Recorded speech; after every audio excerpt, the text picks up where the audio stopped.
So, my presentation is titled How to Become President of the United States, aka POTUS. And I'm basically going to go over the official rules, the official steps, and how the process has changed through time. So, the three official rules in order to be president are citizenship, age, and residency. Citizenship says that you must be a natural-born citizen of the United States, or both of your parents had to have been born in the United States if you were born in a different country, Canada, for example. Coming up in the 2016 election, a guy named Ted Cruz is going to be running for president. He was born in Canada, but both of his parents were born here, so he can run for president. Age, this is one of the answers that would be on the quiz. The minimum age is 35 to become president. And residency, you must have lived in the United States for at least 14 years. Now, that's kind of vague, and luckily this hasn't been questioned yet in any presidential election, because some people wonder whether those 14 years have to be consecutive or if they can be cumulative over a period of time. You lived here for 5 years, went somewhere else for 2 years, came back for 5, and so on. So, the official steps. The first step is a primary, and here in this primary is where the different candidates from your party select you to run for president or nominate you to run for president under your party. And with the caucuses, this is where with the caucus is where the party members select the best candidate through a series of debates and votes, and then the primary is where the primary members select the best candidate to represent them in the general election. Now, the national convention, it's if you win the votes of your party, you will be selected as the nominee to run for president from your party at the national convention, and this is also where you get to select your vice president or your running mate. The next part is debates, which I will cover this deeper when I talk about the old and the new ways of how the presidential elections have changed. And the general elections, it's where the people vote for, the United States citizens vote for who they want to be president of the United States. This right here is just a little map that I got of the process of becoming a president. As you can see, first you have to make sure you have your three rules down: your natural born citizen, your minimum age, and your 14 years of residency. Then you go to your primaries and caucuses, your national conventions, the general elections. I didn't talk about the electoral college. You need 270 electoral college votes. Now, different states have different votes. As you can see here, California usually has the most votes, and that's based on population. The state with the most population has the most electoral votes. And then you'll see states like Montana that only have 3, or Alaska that only have 3 because of the population there. So now I'd like to talk about the old commandments, and I got this from a Times Magazine article from 1943. So I'm going to compare this to how things have changed in present day. So first, the background that they wanted you to have, up to that point in time to be president, you would have had to come from a poor family, and you would have had to be hardworking and pretty much pull yourself up by the bootstraps type of guy. And the next with the old commandments was to be good, was looks, and you would want to be good looking, broad shoulder, but you wouldn't want to be too good looking as it might turn off potential voters.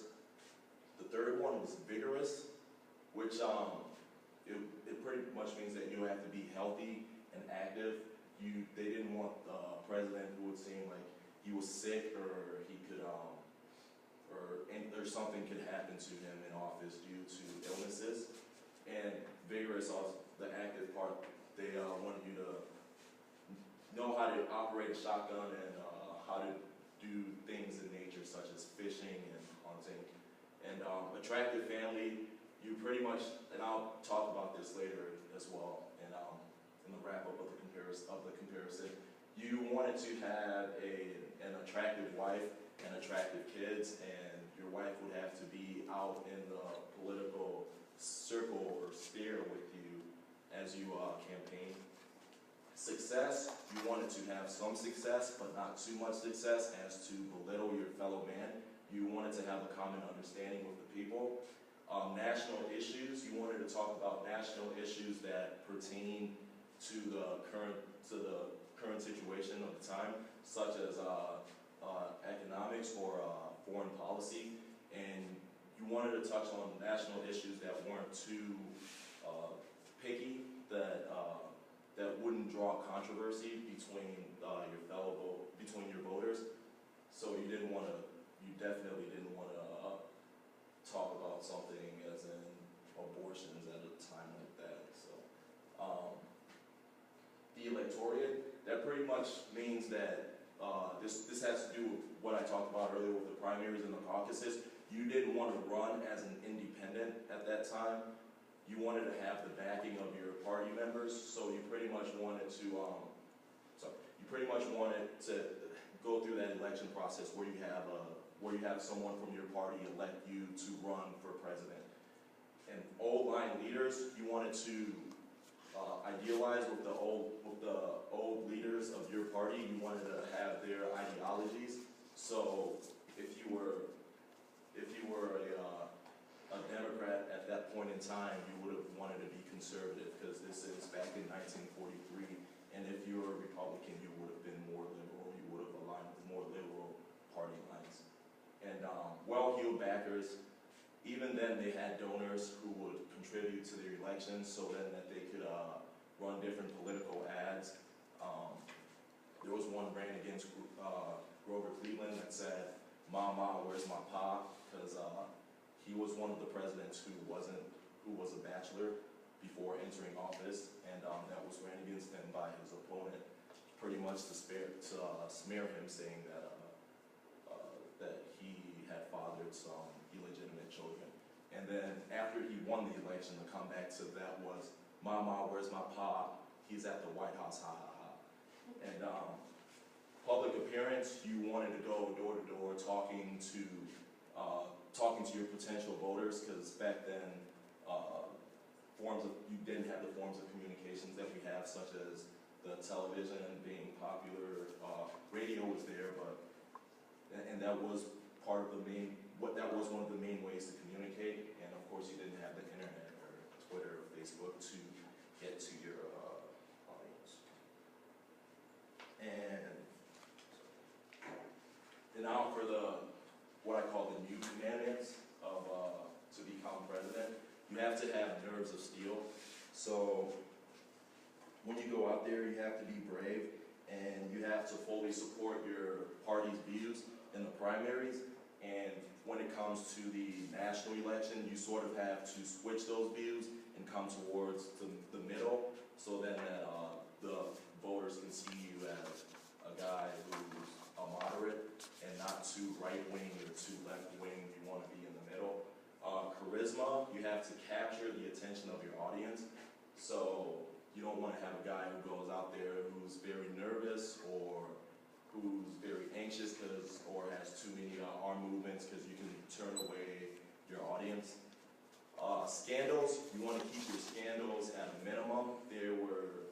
I have a list of a couple scandals here that have taken place in recent elections with John Edwards, who came out, this was in the 2008 election, where it came out that he had an affair with his wife. And more recently in the 2012 election, Herman Cain, where it came out that there were 4 women who said that he had sexually abused them. And that takes me to the next one, super PACs. Super PACs are pretty much fundraising machines for politicians. So you can donate an unlimited amount of money to these super PACs who would disperse the money. It should be evenly to their respective parties that they represent. So if you were to give about $15 million to a super PAC, they would disperse that money out to respective candidates from those parties. Thick skin. you can't let, thick skin sort of ties in with nerves of steel, and your opponents will pretty much throw a lot of mud at you, and you just have to fight through that, and you just have to fight through that and not seem as if you're bothered by it, and just keep rolling with the punches pretty much. Supporters, this also ties in with the super PACs, and also tied in with the well-heeled supporters from the old commandments. These supporters pretty much decide elections nowadays, where you have supporters donating large amounts of monies to super PACs that would eventually funnel the money into the politicians in order to run advertisements to smear their opponents. Education, there have only been 9 U.S. presidents who did not go to college, and most of these presidents either went to Ivy League schools or schools with very high credentials. There were 15 of them that went to they got some form of education from an Ivy League school, and others went to William and Mary and other prestigious schools such as Stanford. And slogans are a pretty big part of elections. I found 3 slogans that were pretty catchy that helped the politicians who have to win their elections, and they all had to do with change. And when those politicians ran